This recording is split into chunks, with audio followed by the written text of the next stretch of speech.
Welcome to episode 36 of the MMG podcast. I am Chris, and I'm joined once again by my good friend, Go Cubs And 711. thank you all for listening. We hope you enjoyed. We'll see you next week. All right, bye guys. Not actually, please don't. Just start the song up again. just play it all the way out. Anyways, welcome. I'm surprised I haven't done that one before.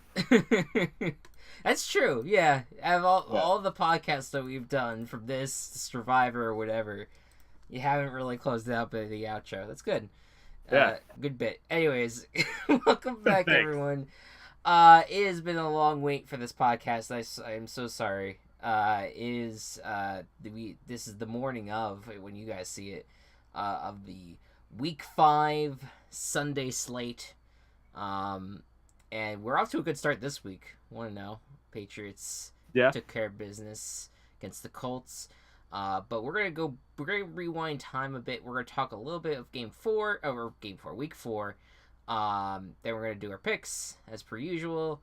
And of course we'll go fantasy with Go Cubs at the end of the podcast as we usually do. And we're gonna start things off. First of all, how you doing today, Go Cubs? You doing good? I am doing great. Football wise, it's late. Yeah, it is. Late. Football wise, I'm awesome. Yeah, the Bears are on top of the division in a bye week, and we're not going to lose it. Yeah, not this week. You should at least. Well, okay, 3-1-1 versus 3-1. Yeah. What's better? I actually, you know what? I'm not too sure. I think a 3-1-1 might be considered better. I'm not too sure. That's actually a good question. I'll be interested to see how that ends up getting. I mean, with with a tiebreaker, I could see it going one way, but yeah. Oh, that's true. Interesting. we gotta figure that one. Guess out. We'll find out. Potentially. But yeah, we got the in terms of when we were recording this, it is midnight, past midnight for me. Almost midnight for me. Almost midnight for Go Cubs. And everyone's losing their minds over UFC. And we're like, fuck that shit. I didn't even know there was UFC going on, so... yeah, exactly. So, I mean, I would not know at all if it was being fucking spammed in my Twitter timeline. It is absurd. But, no, we're going to be talking about football because it is the night before, or the day of, for you guys. I do have another bit of football news before we get into the meat of things. What's breaking at 12:30 in the morning? Illinois defeated Rutgers today. Oh, that's true. So that was noon of earlier. That was 12 hours earlier. That was 12 hours ago, but still happened. Yes, it still happened. There you go. Eli Nuckers went the correct way this time. It went Illinois. And now Illinois sitting at 3-2. There's probably 2 possible games left for us to win. So no bowling this year, but I would not be upset with a 5-7 record. No. I mean, you're on the right track. It's getting there. The build is getting there. Is moving in the right direction. Yeah. We have good special teams and good running backs. Yeah, you got the rest. The rest will get there. Lovie Smith, his powder white beard will completely destroy the Big Ten at some point. Precisely. But anyways, let us move into our recap of Week 4, and we're gonna start with the game of the week. And we're gonna be heading to Denver for this one because Patrick Mahomes. It looked like he was about to hit his first bit of adversity, and of course he did. He was down, I think as far as 10 points, maybe even more than that at some point during that game on Monday night. But the guy came back and made throw after throw that was absolutely unbelievable. His escapability, at one point trying to roll to his left and throw a ball with his left hand and then being caught by Tyreek Hill and then moving the change that way. It was an incredible effort by Patrick Mahomes. And the Broncos, Case Keenum still not playing great, but that team was playing very well until the final stretch. where Case Keenum missed a few throws and ended up costing them the game. Very good game overall. I don't know if you watched it go Cubs. I did not watch the ending, unfortunately. But what did you think of the game overall? I was surprised to see how well the Broncos were playing, actually. Mm. Um, just because, like, I knew obviously that, well, any offense is good against the Chiefs defense. Right. Pretty much at this point. Right. But even their defense like gave the Chiefs their first challenge of the season, which they honestly didn't have before. So I thought that was refreshing. It's interesting to see how like both teams responded to like being in different situations. And Pat Mahomes does have the ability to come back. Yeah. That's the big thing, because it seems like to this point everything has been that he just starts really quickly, and he's just powering through through every single game, just throwing for 40 points and calling it a day. This time it actually took him a bit. There was some early struggles. The offensive line specifically was really giving the Chiefs a lot of difficulty, but that ended up kind of being reawakened. And Kareem Hunt, who's been kind of like quiet in his first two games, had a great game as well. So that Chiefs offense just generally is still where it should be. I should say should be, where we never expected it to be at this point, and it is absolutely blowing people out of the water, blowing defenses, just completely destroying them. And it's been a lot of fun to watch. So, the Chiefs currently undefeated next to the Rams. That Mexico City game is looking very, very good right now. Hopefully, everyone stays healthy for that game, and we'll see how long those winning streaks last. But for now, we'll move forward to our blowout of the week. And of Can course, I announce this one?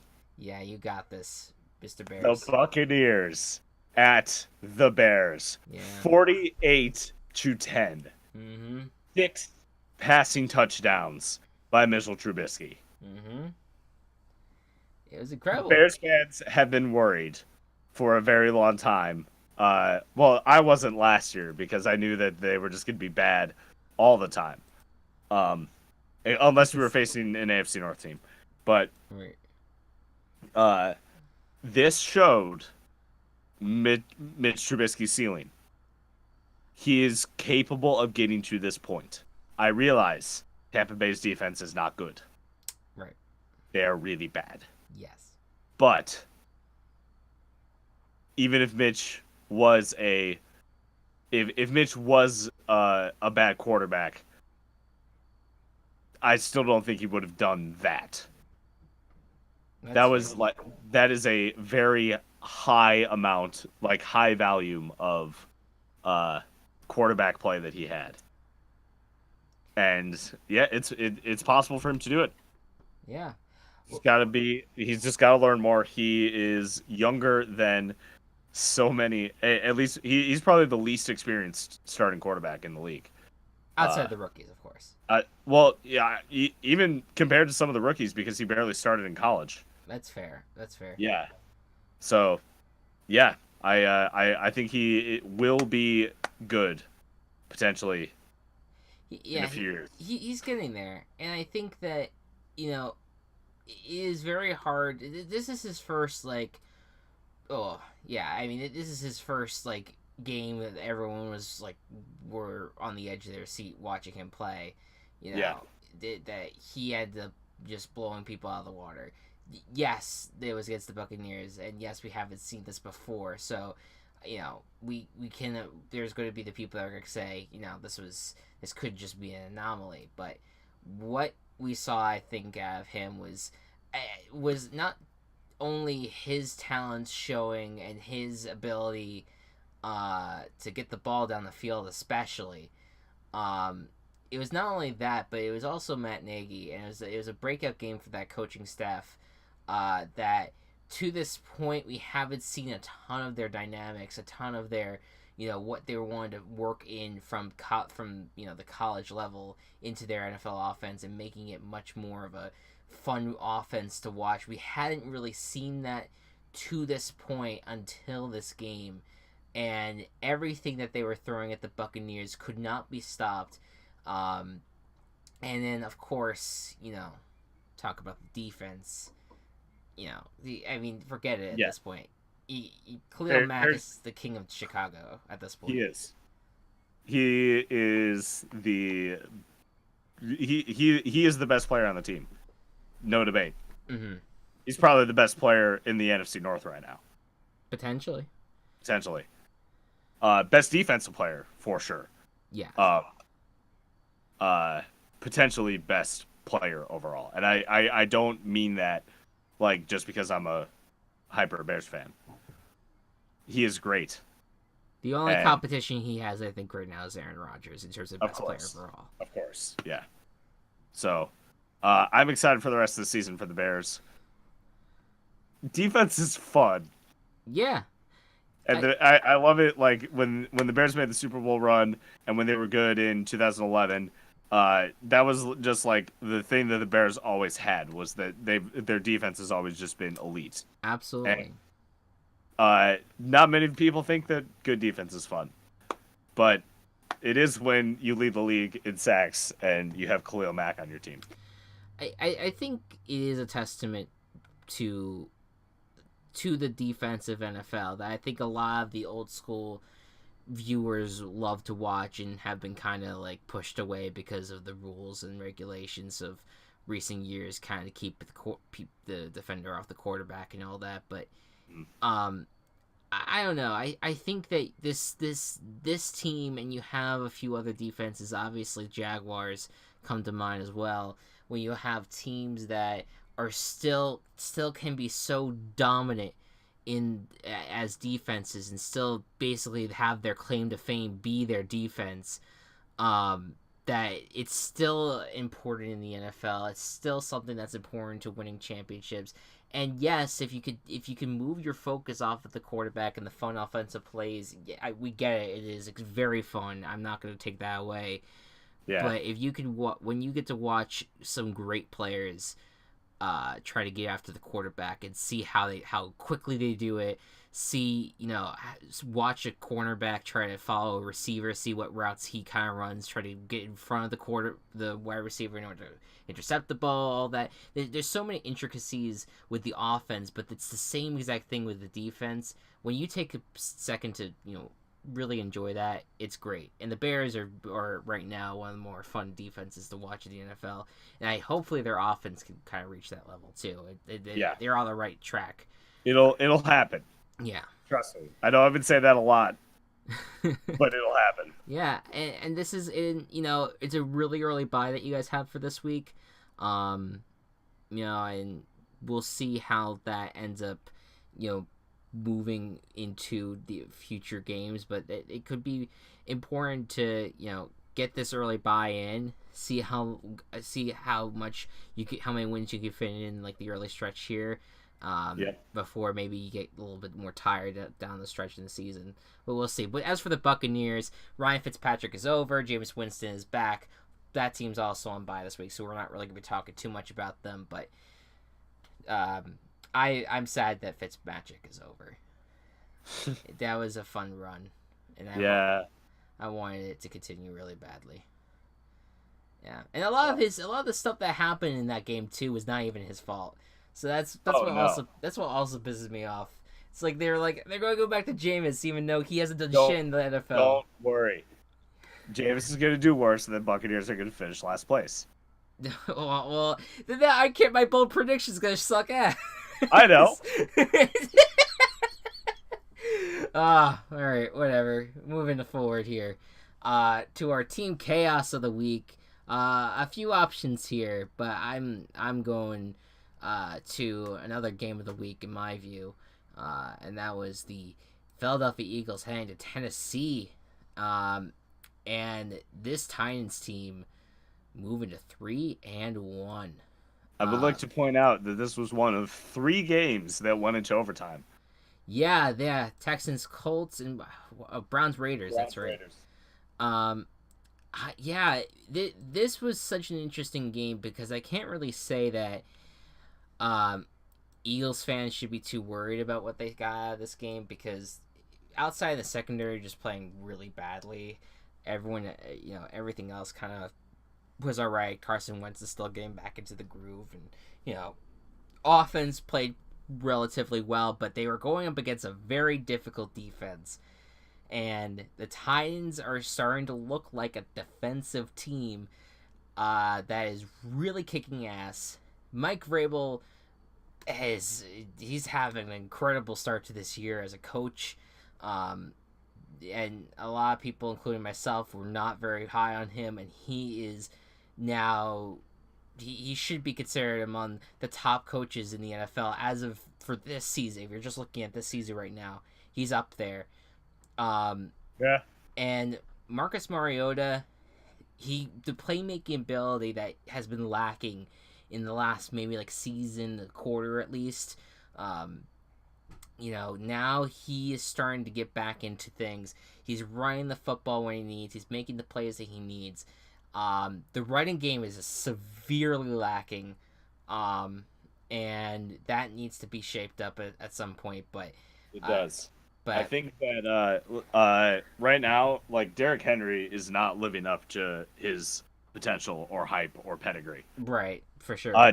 Lewis is finding some success, but more so from his receiving ability, more so than his rushing ability. Absolutely, and I feel like that was very, there's some things that from the preseason that were like, oh yeah, this came true in the regular season. This is one that's going the exact opposite direction. Many people saw Derrick Henry and Deion Lewis in the preseason and were like, all right, this is an interesting duo. This could probably work out really well for them. Yeah, and it's been probably the only one of the few things that have not been working out in their favor.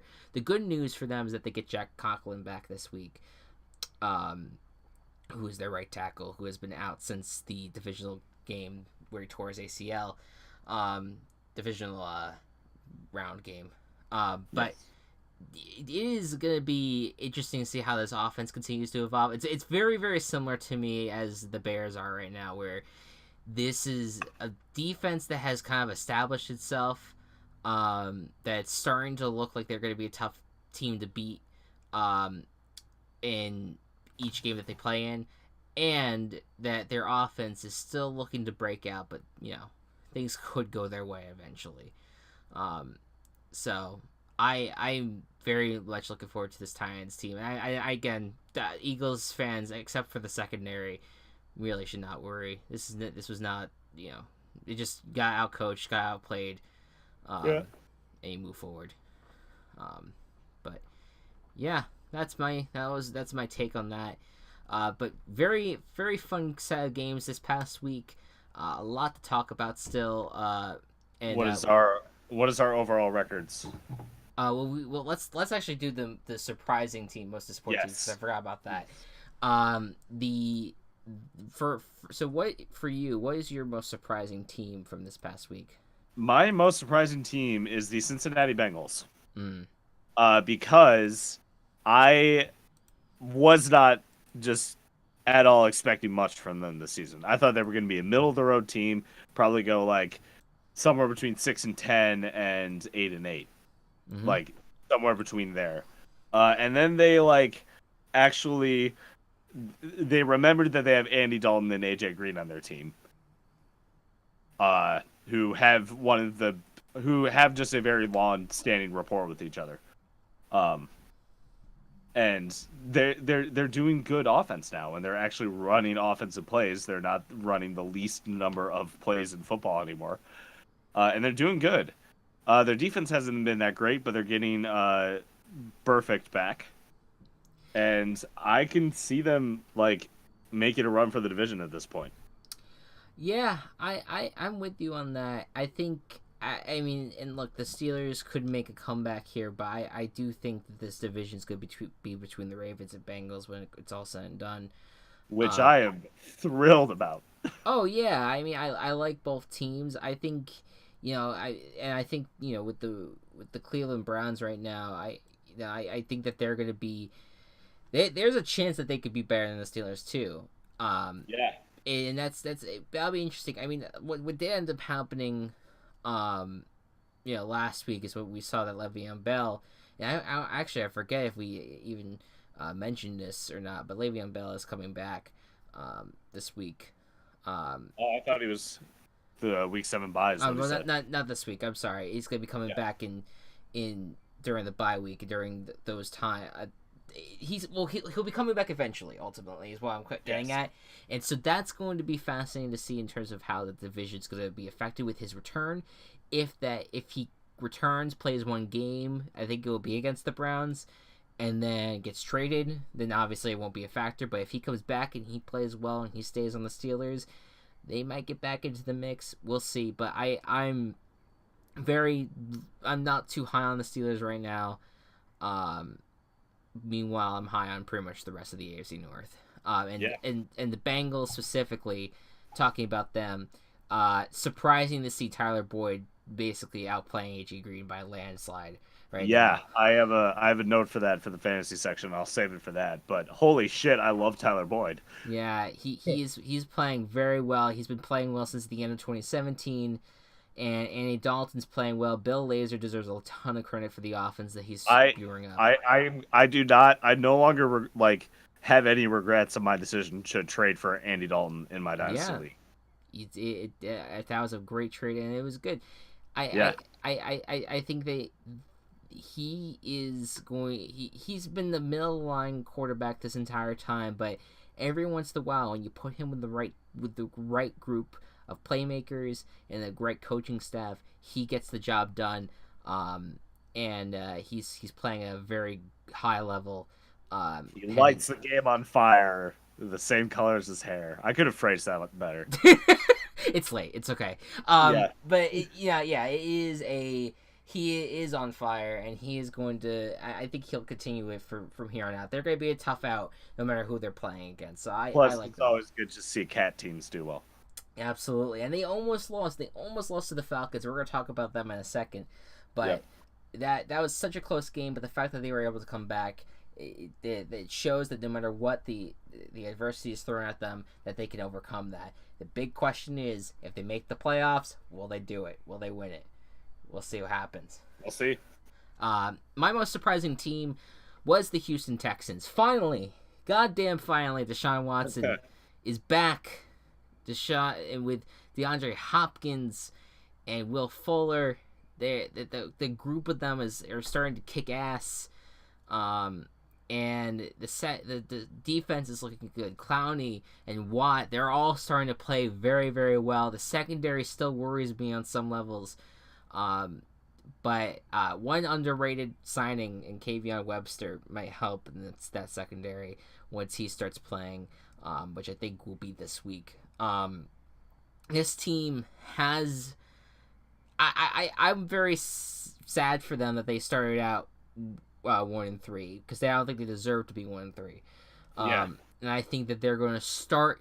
in order to compete in this AFC South and in this AFC generally, they're going to need to start piling wins. And if they can play like they did last week against the Colts, I certainly think that they can still be a factor in this conference.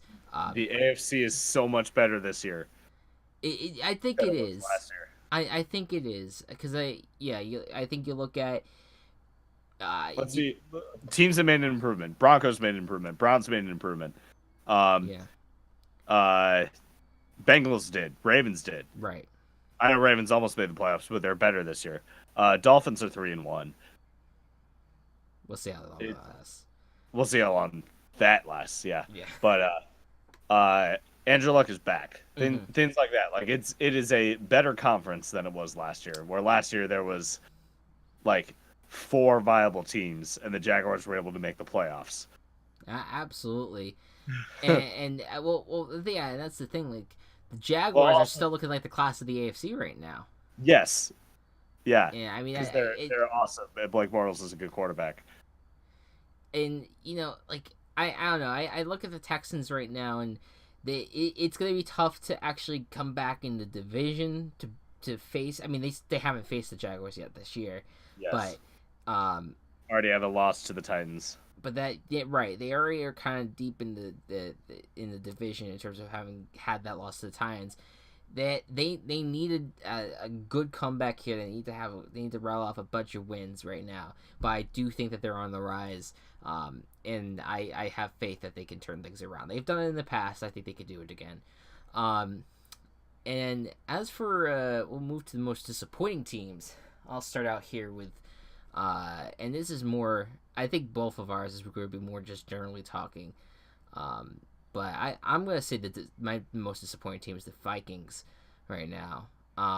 And yes, they just lost to the Rams, and I think everyone's losing to the Rams right now. But Yeah. the Vikings, they're not doing a lot offensively as we thought they would. Dalvin Cook has been in and out with injuries. Hasn't been the playmaker that they want. Kirk Cousins has been playing well on and off, but not nearly at the level that he was playing with the Redskins. Defense has been really disappointing, especially the secondaries have had a ton of issues. Everson Griffin, of course, again, we hope that he's okay and he gets well mentally. He's been dealing with a lot of struggle, so he's been off the field. So the pass rush has very much been struggling as well. And this team is not what we wanted to see out of them when they were considered Super Bowl contenders coming into the season. And this happens a lot where we see this team where we see a team that has Super Bowl aspirations and they kind of blow it. I don't think I'm not going to sit here and be like, oh, Kirk Cousins is a bust in Minnesota. Like, no, it's not. Kirk Cousins has been doing very well this year. No, he has. And I don't, but my concern is that he hasn't played at the level that he was with the Redskins. And I think that to me is more of a concern. Like, especially, maybe it might not be all his fault. I think part of it's also John DeFilippo, who was supposed to be this great offensive coordinator, and he had a pretty good game last Thursday when against the Rams. But I need to see more of that before I can really get hyped about this offense again. And they're going to be without Dalvin Cook again this week, so that's even more rough. So this is, again, this is a team that I can say, you know what, they could turn it around. We could see this team probably at 8 wins and by week 12 or whatever. Like they'll be fine. They'll get there. But I think there is some cause for concern. Some worry that maybe this is not the Vikings team that we initially thought they were. What about your most disappointing team? My disappointing team, same game as the Bengals, the Atlanta Falcons. The Falcons are a better team than their record. I will say that. They have their one win is against the Panthers, which is impressive because the Panthers are pretty good this year. Their other two, their 3 losses, except the first week. I'm gonna go with the Bengals loss and who did they face before that? Panthers. No, the Saints. Or the Saints. I'm sorry. Yeah. Yeah. So the Saints and Bengals were both shootouts, and the Falcons just lost that coin toss 2 weeks in a row. So I don't think it's the end of the world for the Falcons yet.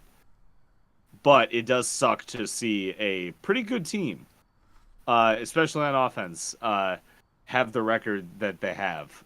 They're definitely struggling because of defensive injuries, and that's a big part of why I think why they're not doing better. But I would like to see them do better. Yeah. Offensively, I don't think you can really point out too much from them right now. It's their defense, and it's injuries, but it's overall struggles. In the past, we've seen Dan Quinn, kind of figure out a way to get guys in and, fill in holes that were left empty, and kind of go in and still have a nice game. But it is not the case this year, and they're gonna be without Grady Jarrett this week. They're gonna have a lot of defensive holes and a lot of players that have not played well this year, playing on that defense. In their first road game in 3 weeks, that's insane. They've been at home for 3 straight weeks. Yeah, that's rough. Opposite to the Bengals, who have had mainly road games so far. Yeah, exactly. Yeah. How crazy is that though? Even though the whole home and away thing is very heavily in favor of the home right now, we've talked about the bold prediction from earlier this year, that the Bengals are kind of both the Bengals and Falcons are kind of fighting against it because the Falcons have had all the home games in the world and they're really struggling right now. Bengals are having a time of their lives, but they've been not at home really. So it's been fascinating, and I agree with you. I do think the Falcons can turn around at some point, but the big question is when, because I don't know about when. They're in a tough division and a tough conference.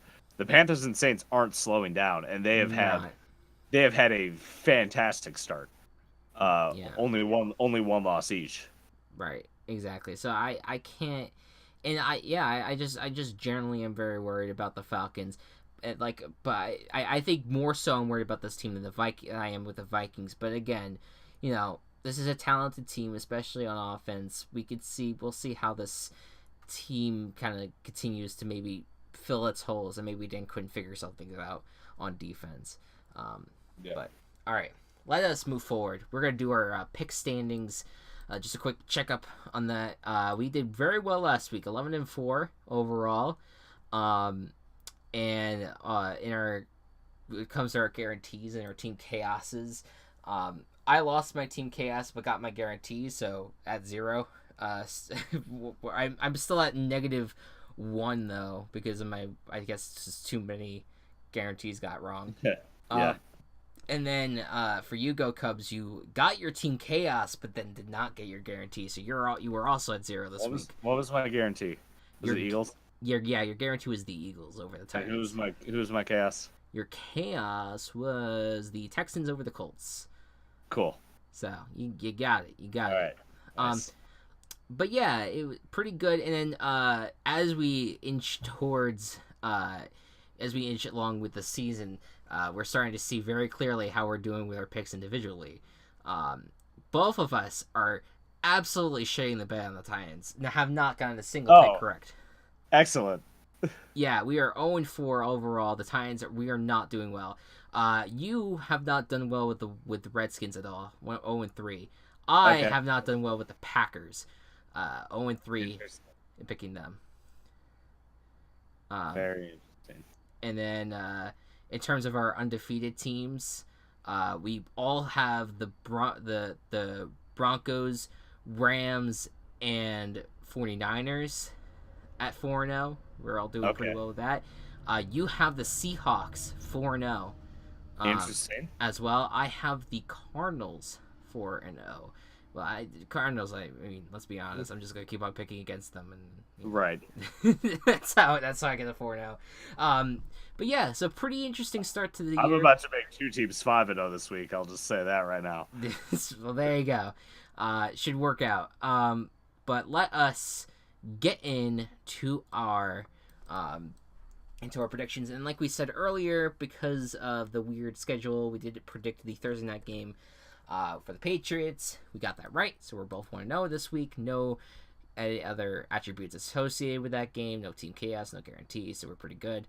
But we're going to start things off with 2 teams that have met in 2 of the most historic games in NFL history. The comeback, where the Bills came back from a ridiculous deficit, built more than the Patriots against the Falcons a few years ago, and beat the once Houston Oilers, and then the Titans and the Music City Miracle doing amazing special teams play to get a touchdown and win it all. So these teams have met and are quite bitter with each other. They play this week. What do you think is going to happen in this one? Well, I want to get a Titans prediction right. And despite the Vikings total upset, there's no question that I don't know if I necessarily want to say no question in the season, but I think the Titans have a really good matchup this week. It is in Buffalo, but if they're going to get a run game established, this is that game to do so. It should be. So I am going to go with the Titans. Yeah, well, my Bills prediction last week went down the gutter. But I'm not gonna make the same mistake twice. I'm going with the Titans as well, and I think it's time that we give the Titans credit. But watch as they lose this game, because that's how the Titans work. That's how the Titans work. That's how it works. When you expect them to be good, they stink. So let's hope for the best. I agree though. I think the matchup overall is gonna be very good for this time, especially with the Titans defense playing the way it's been. They'll figure out a way to stop Josh Allen. They absolutely. Let's move forward here to the Panthers. Going to be hosting the Giants in the revenge game. Dave Gettleman, Mike Shula on one sideline. They got Cam Newton going against his former offensive coordinator, and Ron Rivera going against his former general manager. Very interesting storylines, I guess. Jonathan Stewart revenge game. The revenge game. Oh yeah, Jonathan Stewart too. I think he's on the IR. Yeah, I think you're right. Yeah, so I don't know if he'll be as much of a factor, unfortunately. But anyways, what do you think's gonna happen in this one? Well, the Panthers just made an interesting sign. Oh yes, I forgot. Yeah, we haven't podcasted since then, huh? Yeah. So with safety Eric Reed. Yes, there you go. Who is a very good safety. Very good safety. Who should not have been unsigned, but Correct. We won't go down that rabbit hole. And because of that, Giants are gonna get fucking stomped. I'm gonna guarantee this one. All right, fair enough. In favor of the Panthers.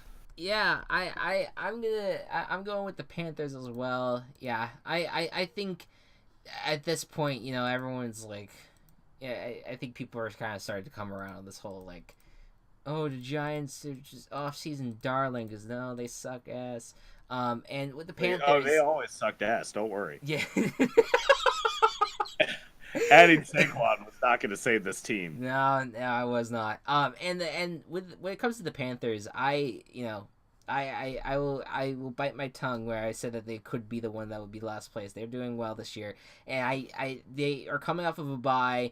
They're at home, and their defense is still playing well, and their offense is starting to get feisty as well. I can't pick against the Panthers in this one, so I'm going with them. Next up, this would have been interesting if both of these teams were undefeated at this point. Unfortunately, that was not the case. The Dolphins heading to Cincinnati to take on the Cincinnati Bengals. I mean, I don't know what I can really say about this game. The Bengals are the offensive juggernaut. The Dolphins are the trick play masters, I guess. But Dolphins are also coming off a really rough loss. But we'll see what happens in this one. What do you got going in this one, Go Cubs? There's a saying I have that a tiger would probably eat a dolphin if they were in the same room. I don't know if this is I don't know if this is a metaphor or if you're just kind of like this is just how you're going with it. Well, it's a saying, not a metaphor. Okay, so this is very specific then. Yeah, in the sense that if you put a 3-1 Bengals team against a 3-1 Dolphins team, and the Bengals are at home, and their offense is a lot better than the Dolphins' offense, because the Dolphins' offense doesn't know what they want to do ever, because they have this guy named Kenyon Drake, and whenever they play Kenyon Drake all the time, Kenyon Drake does pretty well, but then they refuse to play Kenyon Drake sometimes, and then they don't do as well. So they make dumb mistakes, is where I'm going with that. Yeah. And the Bengals are doing good, and Joe Mixon should be back. And Joe Mixon is really good, and even if Joe Mixon wasn't back, Giovanni Bernard is also pretty good. So, and first game of Vontaze Burfict back, Bengals are gonna take this one. Yeah, I'm going with the Bengals. I look. This was a very rare time where I actually rooted for the Patriots against the Dolphins in that game, because in the way I was just ready for the storylines of all this. Oh, the Dolphins are so great. Oh, they're so wonderful. They're such a great team this year. Isn't that right? Like, just constant, like, praise of this Dolphins team, even though they faced Yeah. absolutely no one to that point. And then the Patriots obliterating them was kind of, actually gave me joy. It was, very rarely does a non-team chaos thing actually give me joy in football, but it did in this instance. I was not, again, if the Dolphins actually show me something that they actually are good at, then I will commend them, but they haven't done so. Bengals have, so I'm gonna go choose them. Next up, Ravens at the Brownies. Cleveland's coming off a very rough loss where they should have won, but they did not. And they now are at home, but they're taking on a really tough Ravens team that's looking like a contender. What do you got, Go Cubs? I am so sorry, Browns. Well, one, first time I picked the Browns, they got they fail me, so that's cool. Second, the drafting Lamar Jackson made Joe Flacco into the quarterback that they're paying him to be. Right. After all these and- years. What? After all these years, they finally After all these years, they just needed to light a fire under his ass, and he was like, "Oh yeah, I do this. I can do this. I am quarterback. I'm the one who throws. I throw the football, and I have good receivers to catch it. John Brown. I don't know, where did I get Jamal? It's because there's an ad on the Pick'em website for Jamal Adams, and I just read his name while I was talking. There you go. John Brown, Michael Crabtree, Willie Snead sometimes, and then they're gonna get Hayden Hurst potentially this week as well. Yeah, they should. They should. Yeah, which was their first round tight end. So, yeah, Ravens are good. Yeah. And the Browns are gonna have to wait a bit before their second win of the season. God, it's better not start something. We'll see. But yeah, no, I'm with you. Ravens. It's really, really difficult for me to pick against the Ravens at this point. And same with it's like the Bengals and the Ravens are on the same level. Which I love. Yeah. I'm a fan of both the Bengals and the Ravens. Ravens have been one of my favorite AFC teams for a while. Yeah. And I'm probably behind the Jaguars now. Might be my at least second or third favorite. So go Ravens. Yeah, there you go. And now we're gonna go to another cat team in the Lions who are hosting the Packers. And this one, I very rarely do you see a game where you go on whatever CBS Sports or wherever where they have the lines under the game, the betting lines, and you just see the letters PK instead of an actual -1 +2 or whatever. This is a game that no one knows what's gonna happen. It's Aaron Rodgers who's getting healthier with a receiving core that has Devontae Adams and a bunch of no names right now because Cobb and Geronimo Allison are both out with injuries. Well, Adams might be out too. That Adam Schefter is saying right now has reported that he is going to play. Okay. But you're right in a sense though, he might be active, but he may not get a lot of snaps, and so other receivers are going to be in the mix there. And then a Lions team that played very well offensively last week, but gave up the lead near the end, and the Dallas Cowboys ended up beating them. What do you think is going to happen in this one, Go Cubs? I think that as good as Aaron Rodgers is, I see a world where he has so much trouble with his receivers that he's not able to do the same magic that he usually does. Devontae Adams and Jordy Nelson in past years are really great receivers and have been able to catch the balls thrown at them. If his receivers can't do that this game, then I'm gonna swing for the Lions and Team Chaos them. Yeah, it's tough. This one just generally has been a really tough one. I feel good about this Team Chaos. Yeah. I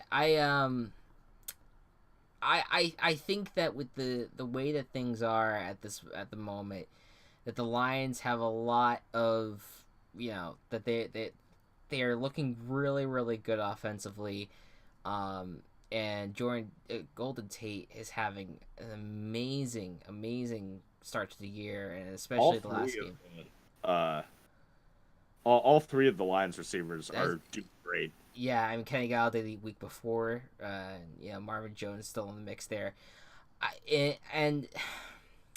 yeah, you're making me convince myself the other way now. This was a tough game to pick. Yeah. This is a really tough game to pick.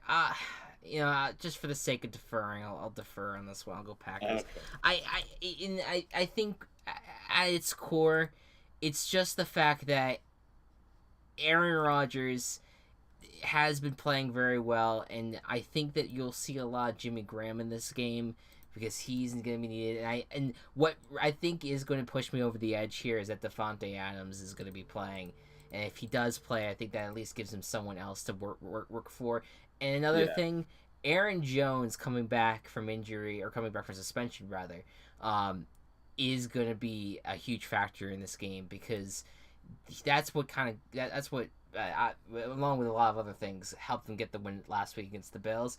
But to get a running game against this, Jamal Williams sucks. Yeah, Jamal Williams is bad. Sucks. Yeah, but Aaron Jones has been playing well, and he's been playing well since they first got him, and he's starting to get back in it, and so right now, I think he's going to be a factor. The defense, has been playing all right. They need to have a big game this week against the Lions. I'm going to go with the Packers, for the sake of the deferring, I guess. Yeah. Let's move on here to the game of the week.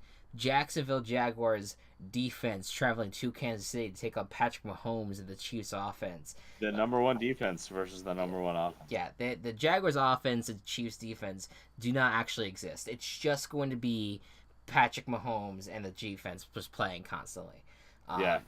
Lots of talk on Twitter of fucking Jalen Ramsey versus Tyreek Hill. Who's going to be better, the Cheetah or the Jaguar? Right. Got a lot of action there. A lot of talk, a lot of juice with this game, and a lot of, again, looking back to the start of the year, I don't think any of us really saw this as a game of the week or potentially game of the year candidate. No. But it's gonna be interesting. This is gonna be a big test for Patrick Mahomes, but luckily he is at home. What do you got in this game? The home field advantage is going to help the Chiefs, I think. That being said, with how Mahomes did against the Broncos last week, he was able to mount that comeback and do what he was able to do. But Jaguars are better defense. And with how bad the Chiefs defense is, I think Bortles may have the ability to go off like he is wont to do occasionally. And this was probably the hardest game for me to decide this week, but for two reasons of I want to see this happen, and the second one being clean sweep of cat teams for me this week. I'm gonna go with the Jaguars. I actually didn't even realize that. That is fair. When I look at this game and I think about the Patrick Mahomes and all the weapons that he has in this game, and that is going to be tough to stop, especially in Kansas City. But with that being said, I look at the Chiefs are the Jaguars are the rock, and the Chiefs offense are the hard place. That I cannot pick this matchup because of those units. I'm gonna go to the lesser units, and I look at the Jaguars offense versus the Chiefs defense, and the Jaguars offense have a secret weapon, and that secret weapon is that Leonard Fournette is not playing in this game. And that's why I'm going with the Jaguars in this game. So you buy into that.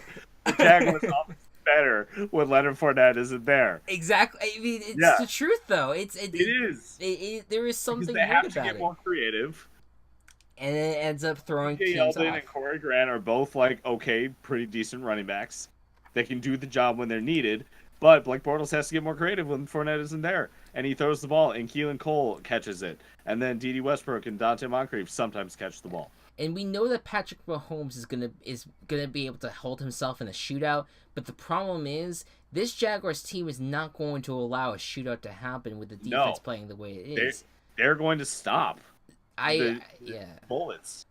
So unstoppable force versus an immovable object. That's what this game is going to be. It's going to be fascinating. I'm very excited about it.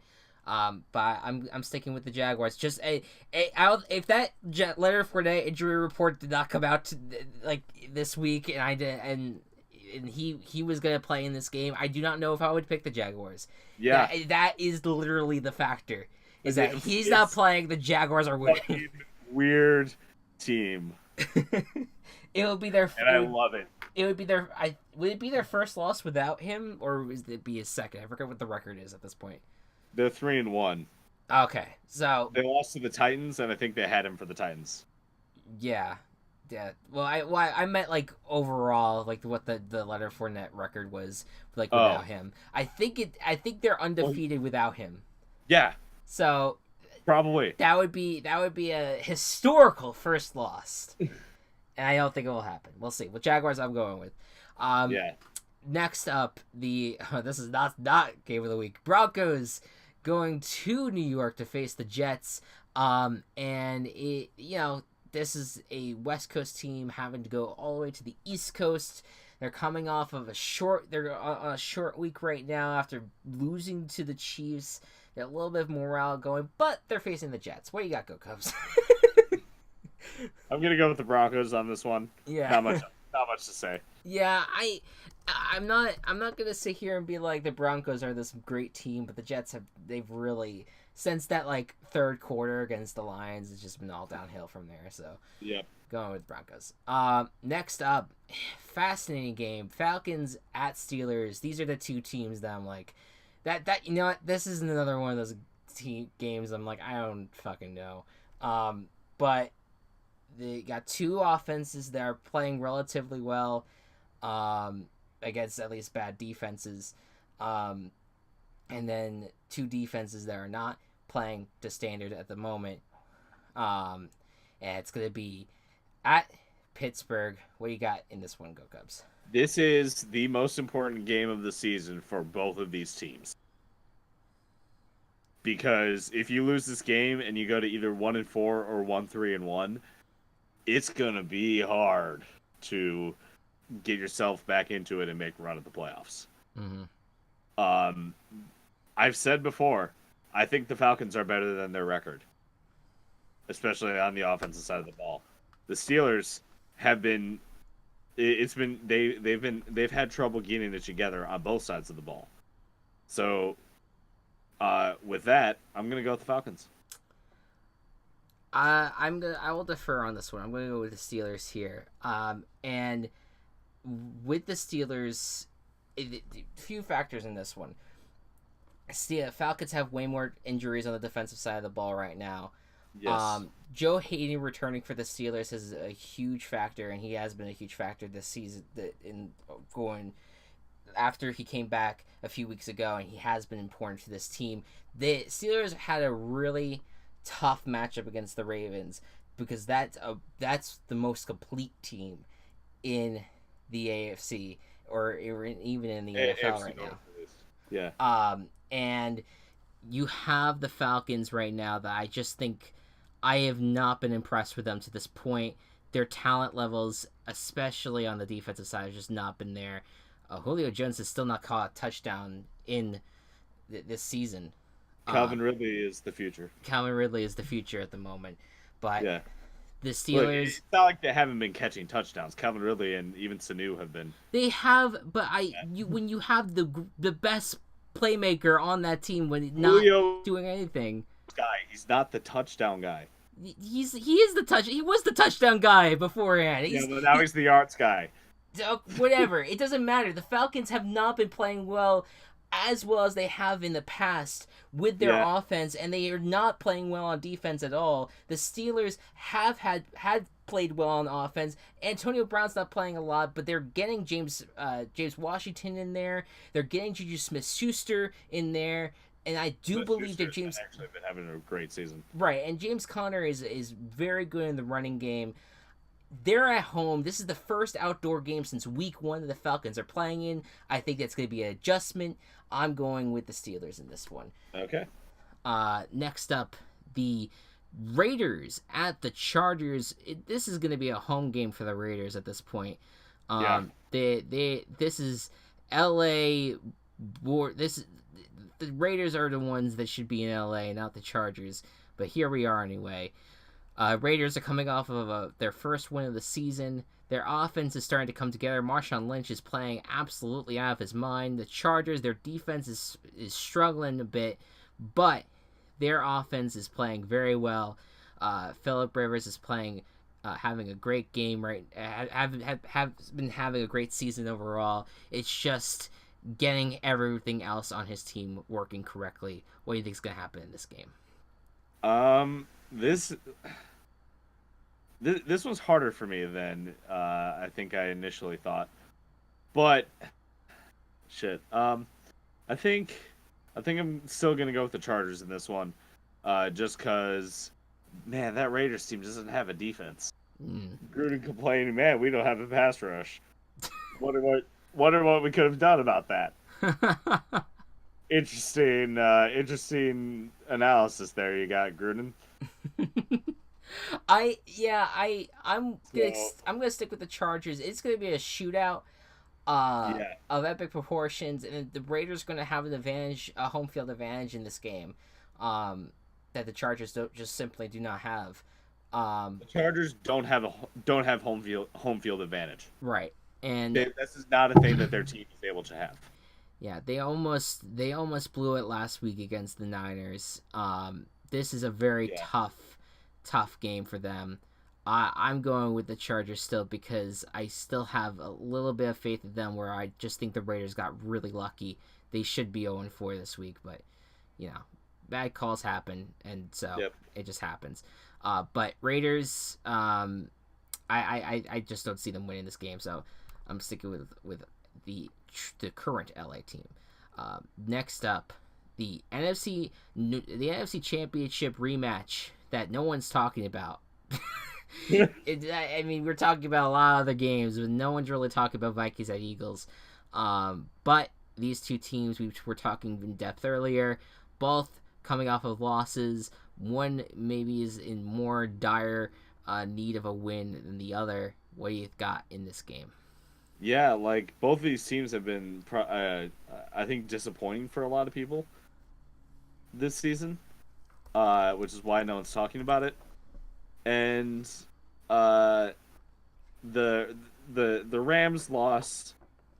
I understand. Like, you just got to deal with that because of how good the Rams are. The Titans loss makes a little less sense, but it's still a thing that happened and shows that the Titans are a good team. Once the Eagles get past all this injury shenanigans, they're going to be fine.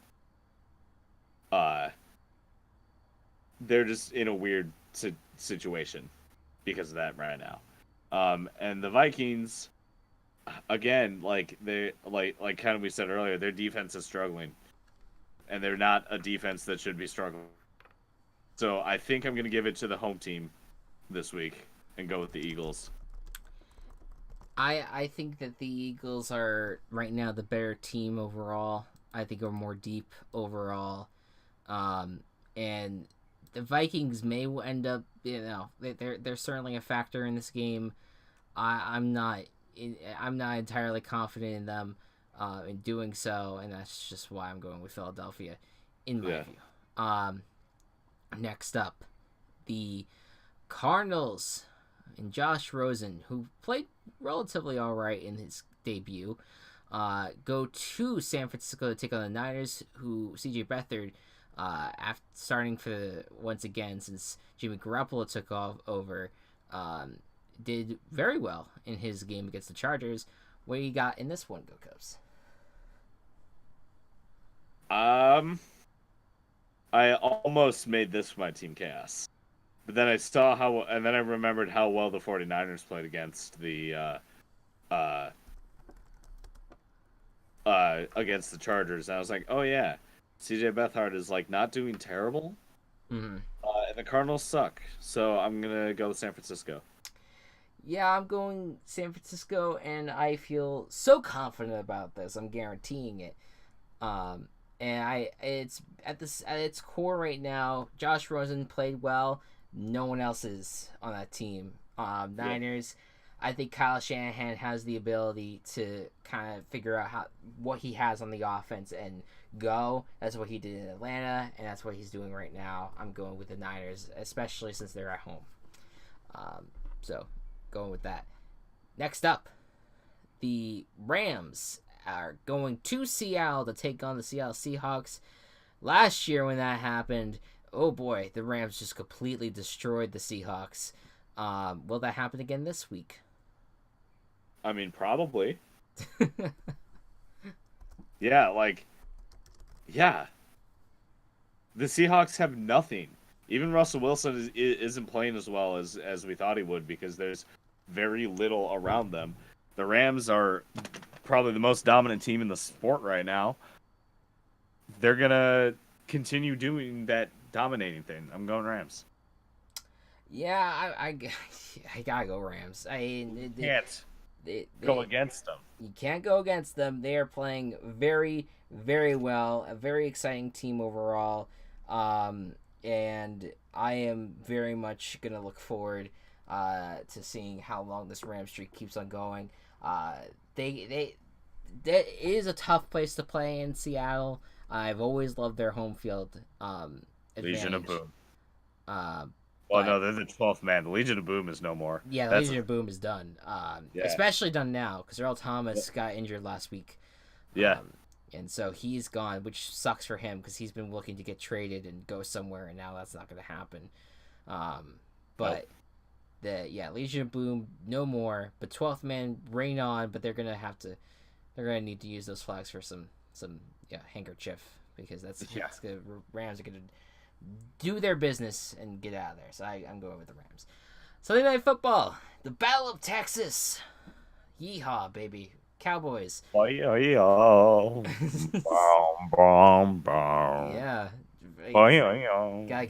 Gotta crank out that quick draw switch game.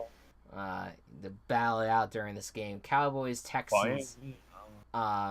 This is gonna be a game of a bad offense going up against a good defense and a okay offense going up against a great defense. Cowboys defense is like very, very good. It is very good. Secondary, I'm a little worried about, especially with Golden Tate like lining them up.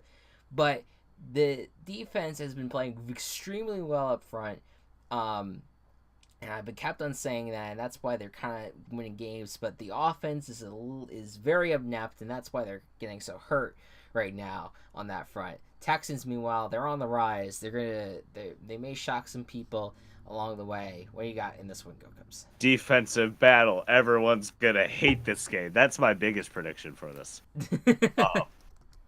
But let's get those Texans rising up some more. Yeah.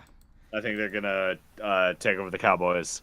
Their wide receivers with Hopkins, Fuller, and Kiki Kuti. Kuti, yeah. If you have three wide receivers who are all like serviceable, like one really good one, and then two that can be like interchanged, and you don't know the difference, that spells some success. So I think that the Texans are going to be successful on that front thanks to their wide receivers in particular. I like the Texans in this matchup. I just think that they're overall the better team because I think while they're okay, like overall, I think the Dallas Cowboys, as well as they can play on the defense, Dak Prescott's not the guy. Offensive line's not playing the way it should be. Wide receiver is still a big old question mark. Nothing that I can really hang my hat on right now. You could have a great game against the Lions. You're not gonna have a great game against J.J. Watt, Jadeveon Clowney. It's not happening. So Yeah. Going with the Texans. Finally, Monday Night Football and a chance for history. Mr. Drew Brees is looking to break the all-time touchdown record that Peyton Manning set a few years back, and now with 4 touchdowns on Monday could tie or even break that record. And so he's looking to have a big game. Washington Redskins coming in with Adrian Peterson looking to get some revenge against his team that let him go in the middle of the season last year. Yeah, let him go in the middle of the season for the greatest running back duo to play the game last year. Exactly. It's very true. And of course, Alex Smith looking to try to keep up with Drew Brees. What do you think is going to happen in this one? I think that the with it being at home, and with the expectation that is kind of on Drew Brees right now, Drew Brees is gonna arise to that challenge, and I'm gonna go with the Saints. Yeah, it's going to be a fascinating game. I remember last year. I have very few memories of our podcast from last year, but this one I do remember. I remember locking the Saints in this game. I remember being like, oh, I remember that. Yeah, I was like, oh, fuck yeah, the Saints are going to just demolish the Redskins. And then the Redskins proceeded to almost completely rout the Saints until a comeback for the ages got the Saints a win. Much different teams right now. But my inclination is that, yes, they're going to get Mark Ingram back in this game, Saints. But my biggest concern for the Saints right now is that their defense is still not playing well, and their secondary is still not good. Yeah. And you got Alex Smith, who has played very well this season, despite their wide receiver situation not being that great. Alex Smith is a good quarterback. Pass it on. Adrian Peterson playing very, very well thus far this season, and the Redskins defense is extremely, extremely underrated. I haven't said my team chaos yet, and that's why I'm going with the Redskins. All right, I like it. And I'm getting those vibes from last year, like that these teams are just gonna end up playing close again, and it'll be a tough battle. And I think the Redskins, especially coming off a bye as well, that's a big factor. That they'll have the victory, and that is the predictions to this. That is. All right, go fantasy with Go Cubs time, right? Yeah, that's correct. Go ahead. Yes. Okay, so,